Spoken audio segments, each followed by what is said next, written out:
அஸ்ஸலாமு அலைக்கும் வரஹ்மத்துல்லாஹி வபரகாத்துஹு. அன்புக்குரிய சகோதரர்களே, சகோதரிகளே, இந்த வெளிநாட்டு வாழ்க்கையில் பலருடைய வாழ்க்கையிலும் அல்லாஹ் பெரிய நியமத்துகளையும் அருளையும் செய்திருக்கிறான். காரணம், நல்ல முறையிலே இங்கே வந்து சம்பாதிக்கக்கூடிய காசை தன்னுடைய மனைவி மக்களுக்கு, தன்னுடைய பிள்ளைகளை நல்ல முறையில் படிக்க வைக்கிறதுக்கு, இப்படி பல்வேறு தேவைகளை இந்த வெளிநாட்டில் நம்ம சம்பாதிக்கக்கூடிய இந்த காசை வைத்து அல்ஹம்துலில்லாஹ் இந்த மாதிரியான காரியங்களை நான் நிறைவேற்றி கொண்டிருக்கிறோம். ஆனால் இந்த வெளிநாட்டில் வசிக்கக்கூடிய சிலர் அவருடைய வாழ்க்கையில் எப்படி சென்று கொண்டிருக்கிறது என்று சொன்னால், இந்த வெளிநாட்டில் பிழைக்க வந்த இடத்துல கூட புட்டிகளோடு அலைஞ்சி, அதாவது குடிக்கு அடிமையாகி திரியக்கூடிய ஒரு சூழ்நிலையை நம்ம பார்க்கிறோம். அப்ப எந்த அளவுக்கு இன்றைக்கு இங்கே குடிமக்கள் பெருகி கொண்டிருக்கிறார்கள் என்று சொன்னால், குறிப்பாக முஸ்லிம் அல்லாதவர்களை விட்டுவிடுங்கள், முஸ்லிம்களாக இருக்கக்கூடிய பலரும் ஜும்மா தினத்தில் கூட என்ன செய்யறாங்க அப்படின்னு சொன்னா, குடிச்சிட்டு ஜும்மா தொழுகைக்கு போகாத மக்களையும் நம்ம இந்த நாட்டில் பார்க்கிறோம், அரபு நாடுகளில். அப்ப அரசாங்கத்தை பொறுத்தவரையில பல்வேறு முயற்சிகள் எடுக்கப்படுகிறது. இந்த மதுவுக்கு எதிரான பல்வேறு கட்ட முயற்சிகளிலும் சட்ட நடவடிக்கைகள் எடுத்தாலும் கூட இதுல வீழ்ந்து கிடக்கக்கூடிய பல்வேறு முஸ்லிம்களை பார்க்கிறோம். அப்ப காரணம் என்ன அப்படின்னு சொன்னா, அவர்கள் என்ன செய்யறாங்க, ஊர்ல போய் ஒரு இடத்துல போய் நம்ம குடிக்கணும் அப்படின்னு சொன்னா டாஸ்மாக் கடைக்கு போறதோ, அல்லது அங்க சரக்கை வாங்கிட்டு என்ன செய்யறது, வீட்டுல குடிக்கிறதோ, ஒளிஞ்சு எங்கேயோ குடிக்கிறதுங்கிறது ஒரு கேவலமான செயலாக பார்ப்போம். ஏன்னா யாராவது சொந்தக்காரன் இருப்பான், உறவுகள் இருப்பாங்க, நண்பர்கள் இருப்பாங்க, ஜமாத்துக்காரங்க இருப்பாங்க, தெரிஞ்சவங்க இருப்பாங்க, யார் கண்ணிலையா நம்ம மாட்டிக்குவோங்கிற ஒரு அச்ச உணர்வு இருக்கும், ஒரு பயம் இருக்கும். ஆனால் இந்த நாட்டில் பொறுத்தவரை, அரபு நாடுகளில் பொறுத்தவரை என்ன செய்யறாங்க அப்படின்னா, தெரியாத ஒரு இடத்துல என்ன செய்யறாங்க, சேர்ந்துக்கிறாங்க. மொழி தெரியாது, இனம் தெரியாது, எதுவும் தெரியாது. அப்ப இங்க என்ன செய்யறாங்கன்னா, யாரோட ஒட்டி கொண்டு என்ன செய்யறாங்க அப்படின்னா, குடிக்கு அடிமையாகிறாங்க. ஏன்னா இங்க யார் பார்க்கறா, நம்மளை பார்க்கறதுக்கு ஆள் இல்லை அப்படிங்கிற மாதிரி குடிக்கு அடிமையாகி, அதனால் தங்களுடைய உடல் ஆரோக்கியத்தை கொடுத்து தங்களுக்கு வரக்கூடிய செல்வத்தை, காசையும் என்ன செய்யறாங்க, தவறான வழியில இன்னைக்கு இருக்கக்கூடிய பல்வேறு முஸ்லிம் சகோதரர்களை அரபு நாடுகளில் நம்ம பார்க்கிறோம்.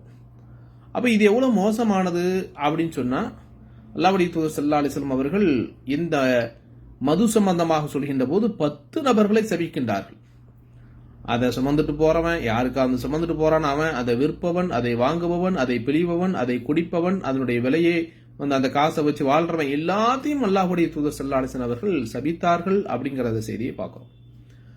அதேபோல அல்லாஹ் திருமறையிலே சொல்கின்ற போது, யா அய்யுஹல்லதீன ஆமனூ இன்னமல் ஹம்ரு வல் மைஸிரு வல் அன்ஸாபு வல் அஸ்லாமு ரிஜ்ஸும் மின் அமலி ஷைத்தான் ஃபஜ்தனிபூஹு லஅல்லக்கும் துஃப்லிஹூன். ஈமான் கொண்டவர்களே, மது, சூதாட்டம், அதேபோல கற்சிலை வணங்குறது, அதேபோல அம்புகளை எய்தி குறிபார்த்தல், இது எல்லாமே ஷைத்தானுடைய வேலை, நீங்கள் தவிர்த்து கொள்ளுங்கள், நீங்கள் வெற்றி அடைவீர்கள் என்று அல்லாஹ் சொல்றான். அப்போ நம்ம இங்க சம்பாதிக்க வந்த இடத்துல அந்த காசை கொஞ்சம் மிச்சப்படுத்தி, நமக்கு ஊர்ல நம்முடைய மனைவி, மக்கள், குடும்பத்துக்கு எவ்வளவு பேருக்கு தேவை இருக்கிற அந்த தேவைகளை நம்ம பூர்த்தி செய்யறோம், நல்ல காரியம் செய்தோம்னா பிரச்சனை இல்லை. ஆனால் வரக்கூடிய இந்த காசை வச்சு சம்பாதிக்கக்கூடிய, கிடைக்கக்கூடிய இந்த சம்பளத்தை வச்சு இந்த மாதிரியாக குடிக்கு அடிமையாகி இன்றைக்கு வாழ்க்கையை தொலைக்கக்கூடிய ஒரு கூட்டம் அரபு நாட்டிலே வாழ்ந்து கொண்டிருக்கிறது என்று சொன்னால் நாம் யோசித்து பார்க்க வேண்டும். அப்ப இந்த நாட்டில் என்ன செய்யறாங்க, அப்போ இங்கே வாழக்கூடிய உங்களுடைய கணவர்கள் எங்கே இருக்கிறார்கள், உங்களுடைய பிள்ளைகள் யாரோடு சேர்ந்திருக்கிறார்கள், அவங்களுடைய ரூம்மேட் யாரு, எந்த ரூம்ல சேர்ந்திருக்கிறாங்க, அவருடைய நண்பர்கள் யார் என்பதையெல்லாம் நீங்கள் தெரிந்து வைத்திருக்க வேண்டும். எதான் என் புள்ள சம்பாதிக்கிறான், என் கணவர் வெளிநாட்டில் சம்பாதிக்கிறார்னு அவரை நீங்கள் கண்காணிக்காமல் விட்டுவிட்டீர்கள் என்று சொன்னால் இந்த மாதிரியான சீரழிவுகளில் மாட்டிக்கொள்வார்கள். அல்லாஹ்வுக்கு பயந்து இந்த குடியின் பக்கம் செல்லாதவர்களை அல்லாஹ் காப்பாற்றிக் கொண்டான், அது பிரச்சனை இல்லை. ஆனால் இந்த குடிக்காத மக்களை கூட இங்க என்ன செய்யறாங்க, அரபு நாட்டில் தேவையில்லாத சேர்க்கைகள், குடிமகன்களோடு சேர்ந்து விட்டார்கள் என்று சொன்னால், குடிக்கிற ஆசாமிகளோடு, மதுபெரியர்களோடு சேர்ந்து விட்டார்கள் என்று சொன்னால் அவருடைய வாழ்க்கையும் சீரழிந்து விடும். எத்தனை பேர் இன்னைக்கு ஜெயிலில் இருக்கிறாங்க. காரணம் என்ன, வியாபாரத்தை, இந்த மதுவை தான் குடிக்கிறது மாத்திரமல்ல, குறைந்த காலத்தில் விரைவாக சம்பாதிட்டுங்கிற ஆசை, பேராசையினால் என்ன செய்யறான், மதுவை வடிக்கிறான், சாராயம் காய்ச்சறான், ரூம்ல பீப்பாயாக காய்ச்சப்படுகிறது. அப்ப இவ்வளவுக்கும் என்ன செய்யறாங்க, நம்ம மக்கள் அதுல அடிமையாகிறார்கள் என்று சொன்னால், அப்ப வாழ்க்கையை தொலைச்சி, காசை தொலைச்சி, தன்னுடைய ஆரோக்கியத்தை, உடம்பை கெடுத்து எல்லா காரியம் நடக்கும். அதனால்தான் அல்லாஹ்வுடைய தூதர் சொன்னார்கள், உன்னுடைய சேர்க்கை கஸ்தூரி விற்பானே அவனோடு இருப்பதை போல ஆகிக்கொள். உன்னுடைய சேர்க்கை எப்படி இருக்கக்கூடாது, தொல்லன் துருத்திய ஊதுவான நெருப்பு வந்து உங்களுடைய மேல வந்து படும் அவன் பக்கத்தில் போய் நின்றா, அத மாதிரியான நண்பர்களை தேர்ந்தெடுத்துக் கொள்ளாதீர்கள் என்று அல்லாஹ்வுடைய தூதர் சொன்னார்கள். எனவே வெளிநாட்டிலுடைய வசிக்கக்கூடிய உங்களுடைய கணவர்களாக இருந்தால், உங்களுடைய பிள்ளைகள் இங்கே சம்பாதிக்கிறாங்க அப்படின்னா யாரோடு இருக்கிறாங்க, எப்படி பழகிறாங்க, அவங்களுடைய லைஃப் ஸ்டைல் எப்படி இருக்குது அப்படிங்கிறதை எல்லாம் நீங்கள் கண்காணித்தீர்கள் என்று சொன்னால் தான் நிச்சயமாக இந்த மாதிரியான தவறுகளிலிருந்து அவர்களை காப்பாற்ற முடியும்.